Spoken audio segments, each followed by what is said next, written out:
The ground trembled under the weight of her steps. Soldiers on both sides paused. Even the machines went silent. She was massive, red-skinned, glowing with tribal markings that pulsed with power. Armor wrapped tightly around her strong frame, forged from the bones of creatures no one dared name. Her name was Thalara, the giant of the Crimson Line. For most of her life, Thalara had only known war. She was trained to crush, to conquer, to intimidate. And yet, her own people whispered behind her back. They admired her strength in battle, but they pitied her in silence. No one dared love someone so big, so feared, so unmatched. Across the canyon, the human soldiers waited in formation. Their leader stood at the front. He was smaller, leaner, but his presence somehow rivaled hers. His name was Jace, no armor, no helmet, just confidence and calm. While others feared the war, he watched the battlefield like it was already over. When Thalara first saw him, she expected another arrogant fool. But his eyes held something strange, understanding. It caught her off guard. The war began with a loud horn, blasters fired, claws clashed with steel. Thalara moved through her enemies like a storm, but her eyes kept finding the human. He fought with purpose, not rage. He didn't kill to destroy. He defended, protected. Every strike he made was clean, precise. She charged toward him, roaring, like a beast. Jace didn't run. He didn't raise his weapon. He simply looked at her and stepped aside. Her momentum broke against the rock wall. She snarled, confused and furious, but he didn't mock her. He extended a hand. "Why didn't you fight?" she asked, growling. "Because you're not my enemy," he said calmly. No one had ever spoken to her like that. Every conversation in her life had been about orders, victory, or fear. Never peace. The battle ended quickly after that. The humans retreated, but not because they lost. It felt more like they chose to end it. Thalara stood alone in the silence, her chest rising and falling, her mind racing with questions. She should have killed him. That was her purpose. But instead she remembered his voice. Later that night she sat on a high cliff watching the stars. Her claws still dripped with the blood of the fallen, but her thoughts were clean. She had never felt small before, but something about Jace's calm gaze made her feel seen. Not as a warrior, not as a beast, but as someone who could be more. She shook her head, angry at herself. Love was weakness. Her people believed size and power were what mattered, but even they had never given her more than respect. Never affection. Never warmth. A small sound behind her made her turn sharply. Jace stood at the edge of the cliff, hands raised. "I figured you might be here," he said. "How did you follow me?" she asked, standing tall. "I didn't follow. I guessed." She didn't know what to say. He came closer, not afraid, even, though she towered over him. "Why are you here?" she asked. "Because I saw the way you looked during the fight. Like you wanted more than this." Thalara stepped back. "You don't know anything about me." "Maybe. But I'd like to," he said, sitting down near the edge. For a long moment, neither of them spoke. The stars above blinked softly, and the wind carried the scent of smoke and iron. For the first time in her life, Thalara didn't feel too big. She didn't feel like a weapon. She just felt human, and that terrified her more than any war. Thalara did not sleep that night. She sat high above the battlefield where blood had soaked the earth just hours ago. Her giant fingers ran over the sharp edges of her armor. Her mind, however, stayed on the strange human who sat beside her like they were equals. Jace hadn't flinched. He hadn't stared at her the way others did. Not with fear. Not with awe. He simply looked at her like she was a person. That was new. The next morning, her own commander summoned her. He was a thin, gray-eyed elder who had led their forces for decades. He stood beneath her shadow as most did. "You didn't finish the human," he said, voice sharp. "Why?" Thalara didn't answer right away.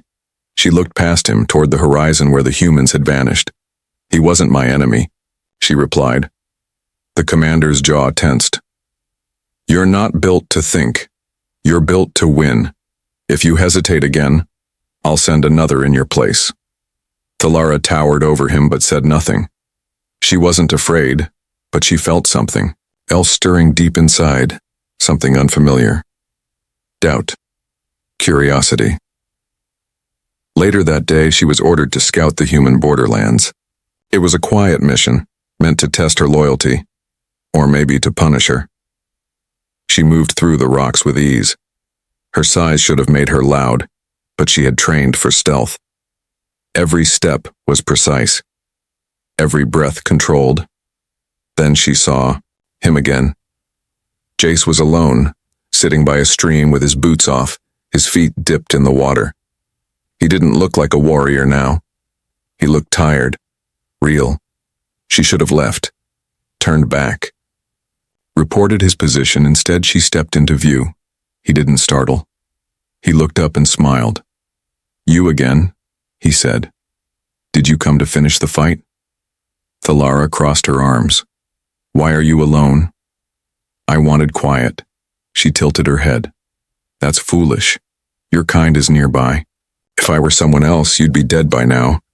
But you're not someone else, he said, then nodded to the ground beside him. Sit? She hesitated. The stream gurgled peacefully. No one else was around. For the first time in her life, she sat beside someone smaller than her and didn't feel like a monster. I don't understand you, she said. That's okay, he replied. I don't understand me either sometimes. She looked at his hands. They were rough, but not from claws or war. They were the hands of someone who worked, who built things, not just destroyed. You should fear me, she said. Why? Because I've ended entire squads. I've ripped machines apart. My people call me the Crimson Storm. Jace chuckled lightly. I've seen storms. You're something else. She blinked. No one had ever said something like that. Not without shaking. Not with a smile. He reached into his pack and pulled out a small metal canister. Want something sweet? He asked. She sniffed it. What is it? Chocolate. From Earth. She licked the edge and frowned at the taste, then took another bite. Her eyes widened slightly. You like it, he said. It's strange. Soft. Sometimes strange is good. She stared at him for a long time. You talk like none of this matters. It does. But not everything has to be war. For a moment, they were quiet again. The wind moved the tall grass beside them. A bird-like creature chirped nearby. Then he asked, Why do your people treat you like a weapon? She flinched. No one had ever asked that. Because I am one, she answered. No, you're a person. Maybe no one ever told you that. She looked away. Her throat tightened, and for the first time in years, she wished someone had. The next day, the skies above the borderlands turned dark. Not from clouds, but from the engines of warships. Both sides were preparing again. Peace had never lasted long on this planet. Thalara returned to camp, but her mind stayed by that stream. The sound of Jace's voice echoed in her thoughts, softer than anything she'd ever known. Her people didn't like softness. They saw it as weakness. And now she was starting to question everything they taught her. Her armor no longer felt like honor. It felt like a prison. In the training grounds, young warriors pointed at her as she walked past. She overheard them whispering, Did you see her with the human? She sat with him. Maybe the rumors are true. She's getting soft. Thalara stopped walking. The whispers faded. The fear in their eyes returned when she looked at them. That fear had once been power to her. Now it felt like distance. Later that night, she was summoned again. This time, by the Council of War. Her father was among them. He had once been the greatest warrior in their history. Now he looked at her with disappointment. You were our pride, he said. Now you sit with humans. I did not fight him. That's all, she said calmly. Because you hesitated. You want to be loved. You think someone his size could ever truly see you? His words were meant to hurt, and they did, but not in the way he expected. Back on the human side, Jace stood before his own commanders. They were cautious. Not angry, but curious. "You've been spending time near the Crimson Storm," one officer said. "Why?" Jace shrugged. "She's not what they say. She's a living weapon. She's a woman, with a mind, with feelings. Bigger doesn't mean less. It might mean more." "You sound like you admire her," someone said. Jace looked out the window. "Maybe I do." By the next morning, both armies were preparing for a skirmish, a test of strength. The generals called it a minor battle, but everyone knew it could be the match that lit a bigger fire. Thalara was sent to lead her flank. She obeyed the order, but inside she was battling herself. On the edge of the field, as both sides stood ready, she saw him again. Jace. He stood across from her, not in armor. Just a tunic, light boots, and calm eyes. She raised her blade. He raised his voice. "Do you really want this?" he shouted. "More death? More fear?" Everyone turned to look. Silence spread like smoke. Thalara's grip tightened. Her blade pointed at the sky, but she didn't swing. She stepped forward, and then she dropped her weapon.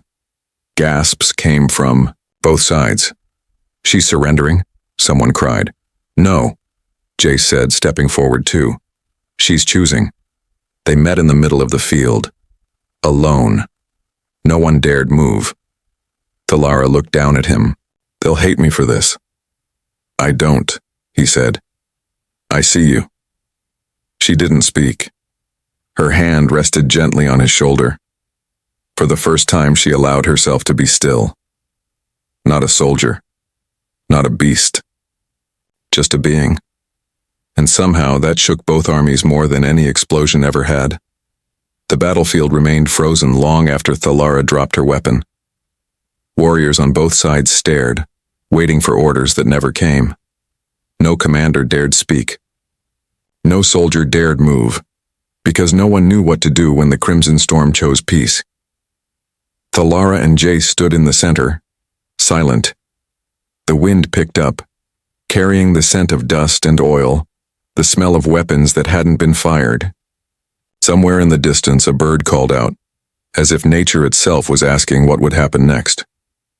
Eventually, Jace took a step back, not out of fear, but to give her space. Thalara slowly turned and walked toward her camp. Not one of her soldiers stopped her, but she could feel their stares like blades on her back.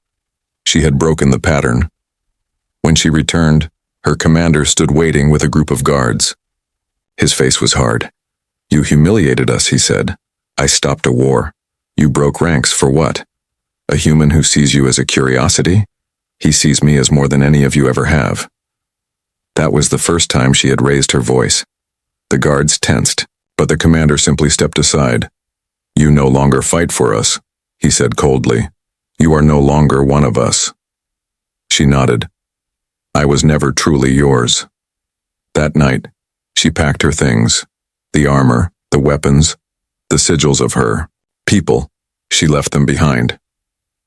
All except one, the blade she forged with her own hands. Not to kill, but to remind her who she was before they turned her into a tool. She walked alone through the valley. Hours passed. Stars came out one by one like quiet watchers in the sky. Then she saw a light in the distance. A campfire. Jace looked up as she approached. He stood slowly, unsure if she had returned in peace or regret. "I left them," she said. His face softened. "Then come in from the cold."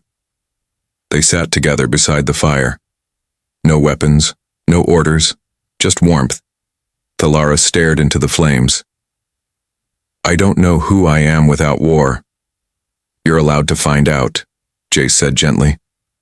"I've never been allowed anything." He nodded. "Then let's start with something small." He handed her a warm drink. It tasted sweet and strange, like everything from his world. She sipped it slowly, her hands shaking. He didn't stare at her muscles or her scars. He looked at her eyes, at the person inside the armor. "Why aren't you afraid of me?" she asked. "Because you're not what they say," You're strong, yes, but not just with your fists. You had the strength to walk away. Her heart beat faster. No one had ever praised her for anything except breaking things. They talked for hours, about Earth, about her homeworld, about things she liked but never admitted, about things he missed but rarely shared. Somewhere between those words, something changed. He reached out and gently touched her hand. She didn't pull away. "I'm not made for soft things," she whispered. "Maybe you were never given the chance," he replied, and in that moment Thalara felt something she never thought she would. Not power, not command, but something small, fragile, hope. Morning came slowly. Thalara awoke to the sound of birds and the soft crackle of a dying fire. Her massive form lay curled near the camp, her head resting against a fallen tree. Jace was already awake, sitting with a small datapad, scanning messages from his command. She sat up, brushing leaves from her arm. "Are they looking for you?" He nodded. "They know I've gone off-grid. They'll come eventually." She stood, towering over him, stretching her arms and spine until her joints popped. "Then maybe we should keep moving." Jace smiled. "You're already sounding like a fugitive." She raised a brow. "Aren't I?" They packed quickly. No armor, no banners, just survival gear and one another. As they walked deeper into the wildlands, territory unclaimed by either army, Thalara noticed how different everything felt. The world was quieter. The ground wasn't shaking with war drums. And Jace never walked behind her in fear. He walked beside her. They reached a cliff that overlooked the wide basin below, green with scattered trees and glowing alien plants. It was beautiful. She had seen it once before years ago during a campaign, but never stopped to admire it. "Do you miss your world?" she asked.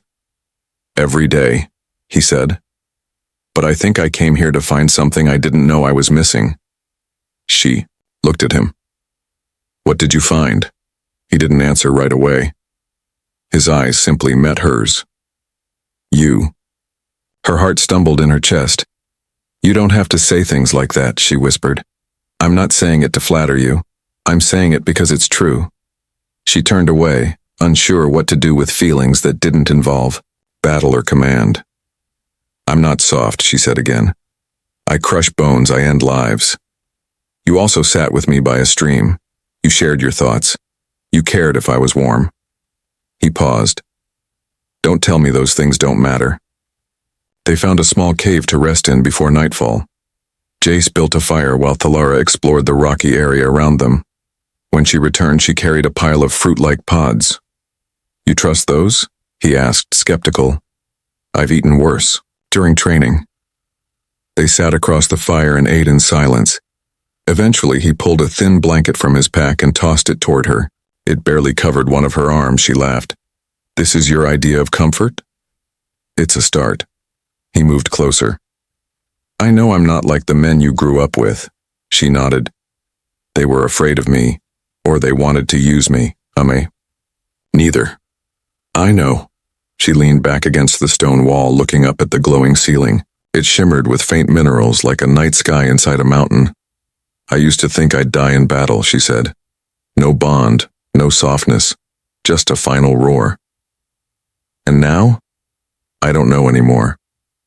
He leaned his head gently against her shoulder. "That's the best part. Now you get to choose." Her eyes closed for a moment, letting the warmth of his presence sink into her skin. She didn't feel small. She didn't feel big. She felt right. Outside, storms gathered, on the edge of the horizon. Armies moved. Satellites tracked their location. War was not over, but inside that cave, for the first time in either of their lives, there was no war. Only quiet, and the start of something more than survival. The peace they found in the cave was short-lived. Before dawn, Jace's wrist console beeped, a silent signal from the human command. They had found him. A tracking drone had flown overhead during the night, undetected by either of them. The message was clear: return, or be marked as a deserter. He showed Thalara the message. They gave you a choice, she said flatly. He nodded. But not a kind one. If I go back, they'll use me against you. If I don't, they'll assume I've betrayed Earth.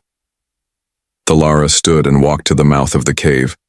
The stars were still out. She stared at them like she was searching for a sign. I won't let them take you, she said. Jace came up beside her. It's not about letting them. It's about what we're willing to do now. She turned to him. Are you afraid? Of them? No. Of losing this? Yes. They moved quickly. Thalara used paths only she knew. Narrow ridges, collapsed tunnels, and bridges built long ago during her people's early expansion. The wildlands were vast but not empty. Creatures roamed here. Old outposts lay in ruins. But she walked with confidence. Jace followed without hesitation. They reached a clearing by a black waterfall that shimmered in moonlight. There they rested again. You've memorized these lands, he said. I trained here as a child. This was where they sent the strong ones, to see who survived. He looked around. And you did. I was the last to leave. I stayed behind, not because I got lost, but because I liked the silence. He sat down on a stone. What would you do if no one ever came looking for us? I'd build something here. My own camp. My own rules. No war. No proving myself every day. He smiled. Then let's do that. She frowned. It's not that easy. It never is. But it could still be worth it. Later that night, as they sat by the fire, a sound in the distance made her freeze. Boots. Dozens. No stealth. They've found us, she said. Jace grabbed his pack, but she placed a hand on his arm. Let me go first. She stepped out into the night, massive and glowing under the moon, tribal patterns along her skin softly lit with energy. Her blade was in her hand but lowered. A full unit of soldiers stood ahead, human and alien alike, a rare joint force. They aimed weapons, lights shining into her face. A voice crackled over a speaker. Thalara of the Crimson Line. You are charged with desertion, sabotage, and consorting with enemy officers. Surrender now. She didn't move. Jace stepped out beside her, his hands raised. I came by choice. She didn't force me. We're not enemies. The commander stepped forward, a woman with cold eyes and a voice like steel. That's not how this works, soldier. Jace took another step. It should be. Thalara glanced at him. If I fight, they'll never stop hunting us. And if we surrender, they'll try to break us apart. She looked at the unit, then at Jace. Her voice dropped low. Then we don't give them the chance. Before he could ask, she roared, loud and defiant. Not of rage, but power. Behind her, a distant rumble answered. Old defense systems buried in the wildlands, machines she had trained with, activated in response to her signal. Turrets rose from the earth. Drones awakened in the trees. Lights flickered across the cliff walls. Jace's jaw dropped. You called the mountain. I built it long ago. Now I claim it. The soldiers hesitated. Alarms blared. Machines locked onto them from all sides. And suddenly, the hunted became the queen of her own domain. The mountain roared. Hidden defense systems, long buried beneath stone and vines, came to life at Thalara's call. Pillars unfolded like steel trees. Ancient cannons tracked the stunned soldiers with glowing red eyes. The air buzzed with power that hadn't been felt in decades. The humans froze. Even the alien soldiers who once fought beside her stepped back. No one expected this. No one thought the Crimson Storm had her own kingdom buried under dust. Thalara stood tall in front of them all. You came with threats, she said, voice steady. But this land answers to me. The commander lifted her communicator. All units hold, do not fire. Jace moved to Thalara's side. What now? We give them a choice, she whispered. The commander stepped forward, eyes narrowed. Is this your plan? Hide behind machines? This doesn't make you free, it makes you dangerous. I've always been dangerous, Thalara replied. But now I choose who I protect. Jace raised his voice. We didn't come to start war, we came to walk away from it. One of the younger human soldiers lowered his weapon. Then another. Slowly, a ripple moved through the group. Weapons dropped, one by one. Some looked unsure. Others looked relieved. Thalara took a deep breath. Her voice softened. I was built to be a weapon. They called me too big for love, too monstrous to hold anything gently. And maybe I was, until I met him. She looked at Jace. His face didn't show pride or victory, just quiet support. The commander spoke again. You're claiming independence. You know that makes you an enemy to both sides. Then let them call me what they want. I've been feared my whole life. I'm not afraid of being alone anymore. But she wasn't alone. Jace took her hand, the gesture small but powerful. She's not the only one choosing this path, he said. The soldiers returned to their transport. The commander gave one last glance. You've made your stand. Let's hope you can live with it. As the ships lifted into the sky, the ground slowly settled. The machines returned to their silence. The lights dimmed. The mountain once again became still, but different, no longer forgotten.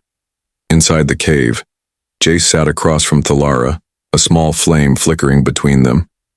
You meant what you said out there? He asked. She nodded. Every word. You weren't built for love, Thalara. You were made strong, but that doesn't mean you don't deserve it. I don't know what to do with it, she admitted. You don't have to know. You just have to feel. She reached for him not with force, not as a warrior, but as a woman unsure of her place in the world, his fingers laced with hers, steady and warm. You gave up everything, she said. So did you, he replied. But look what we found. Outside, the valley breathed again. Wildlife crept from the trees. Lights from the old systems lit the caves in soft blue hues. It no longer felt like a place of death. It felt like home. And for the first time, Thalara saw a future not written by war, but by choice. Weeks passed. No more armies came. The wildlands had become something new, a place that no longer belonged to either side. Jace and Thalara rebuilt the ancient structures slowly, turning the mountain base into a haven. One section became a greenhouse, another a shelter. Old turrets were repurposed into weather towers and solar collectors. The machines that once served war now helped grow food, collect clean water, and monitor the skies. At night, Thalara still woke from dreams of battles. The scars on her body itched beneath her skin. But when she opened her eyes, she wasn't alone. Jace would be there. Sometimes asleep, sometimes already cooking breakfast or tinkering with a broken tool. His presence was never loud, but it was always there. One morning, she stood on the high cliff where she first met him. The wind rolled through her hair. Her body, still massive and strong, bore new marks, not of war, but of life. Her hands had calluses from building, not from weapons. Jace joined her, wrapping a small cloak over her shoulders. You never told me what your name means, he said. She looked down at the valley. It means too loud. My people believed I would always be heard but never truly listened to. He smiled. They were wrong. Thalara's gaze softened. Maybe they were afraid of what they couldn't control. He nodded. And maybe they missed what was right in front of them. They walked together to the center of the valley. New arrivals were expected. Exiles, deserters, outcasts from both sides, who had heard whispers of a sanctuary where giants and humans lived as equals. She didn't greet them as a commander. She didn't roar or threaten. She spoke with calm strength. This is not a place of war, she told them. This is a place to build something better. If you've known only fear, then it ends here. Among the new arrivals, a young alien, Girl stepped forward. She was tall for her age, with large hands and uncertain eyes. They said I was too big to be loved, she said quietly. Talara crouched before her, smiling gently. That's what they told me too. The girl's eyes lit up with something rare, recognition. That night the valley glowed with soft lights. No alarms, no sirens, just laughter and quiet conversation. Jace stood at the edge of the firelight, watching Talara speak to the newcomers, guiding them, welcoming them. She doesn't look like the Crimson Storm anymore, someone whispered. She never was, Jace replied. She was just waiting for someone to see her differently. Later, as the stars filled the sky, Talara sat beside him. I spent so long thinking I wasn't made for this, she said. And now? She looked out at the small village forming in the shadow of the mountain. Now I think I was made for more. He took her hand gently and placed a small, silver ring in her palm. No speech, no grand gesture, just a quiet offering. She looked at it, then at him. You don't think I'm too much? No, he whispered. I think you're just right. And under the alien stars, surrounded by those who once had nowhere to go, the giant who was once called too big for love smiled, not as a weapon, not as a legend, but as a woman finally truly seen.